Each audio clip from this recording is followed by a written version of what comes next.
What if I told you that your biggest failures, setbacks, and lowest moments might actually be the source of your greatest success? That's not motivational fluff. That's real-life strategy. And in Chapter 3 of the 50th Law, we learn what it truly means to be an opportunist. This is the story of how 50 Cent got shot 9 times, lost everything, and still managed to flip the pain into power. Let's break it down. Part 1. Rock bottom is where most people stay. Picture this. You've worked for over a year on your debut album. You're signed to a major label. You're days away from the biggest release of your life. And then, you get ambushed. 9 bullets, 1 through your face. You survive barely. But Columbia Records drops you. Other labels slam the door. Friends disappear. You're broke. You can't hustle on the streets anymore. And you've got a price on your head. That's not a setback, that's a collapse. Most people in that situation would fold, wait it out, blame others, maybe hope to catch another shot. Someday. But not 50 Cent. Part 2. From curse to campaign. Lying in bed, recovering from his wounds, 50 had every reason to be bitter. But instead of retreating, something clicked.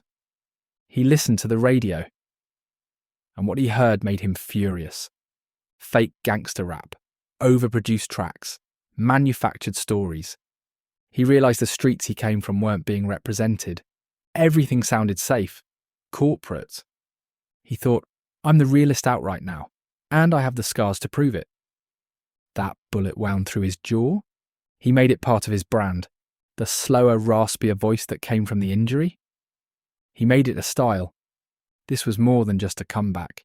It was a mission, a rebellion against the entire industry. And it started with one angry, defiant song. F you. He wasn't just rapping. He was daring his enemies to come finish the job, and people couldn't stop listening. Part 3. Flipping every negative into a positive. Let's break down how he did it. No money, he encouraged bootleggers to flood the streets with his mixtapes. He knew, if it's everywhere, it's in demand. No radio play? He hijacked the beats of the hottest songs, layered his own lyrics, and made savage parodies. He gave fans something better, grittier, and more real. No safety. He vanished from public appearances, feeding the myth. People couldn't see him, but his music was everywhere. That scarcity turned into mystique. And here's the key. He didn't wait. He didn't ask permission. He didn't cry foul. He looked at what he had, pain, isolation, anger, and used it to fuel a movement. Part 4. The Hustler's Alchemy.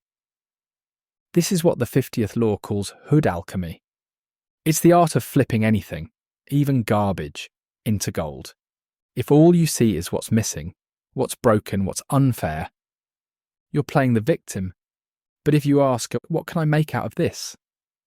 What does this teach me? What advantage does this give me that no one else has? Then you're stepping into real power. 50 didn't see a dead career. He saw a clean slate. He didn't see a ruined voice. He saw a signature sound. He didn't see exile. He saw leverage. And the result? Mixtapes flying through New York. Buzz in the streets like wildfire. And eventually, Eminem and Dr. Dre came knocking. From blacklisted to global superstar. In under 3 years. That's what turning SHT into sugar looks like. Part 5. The real lesson. You have to move first. You might not be in hip-hop. You might not have bullet wounds or label deals on the line. But trust this, you've been dropped. You've been rejected. You've had plans collapse, people flake, and situations flip upside down. So the question is, do you wait for things to get better? Or do you get better at making moves in the storm? Most people wait for ideal timing, for more money, for fewer obstacles, for external validation. But you don't need perfect conditions. You need creativity. You need a mind that sees opportunity in chaos.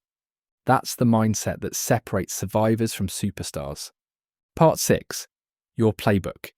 Here's how you start applying this right now. Stop resenting your limitations. Low resources, no support, no exposure.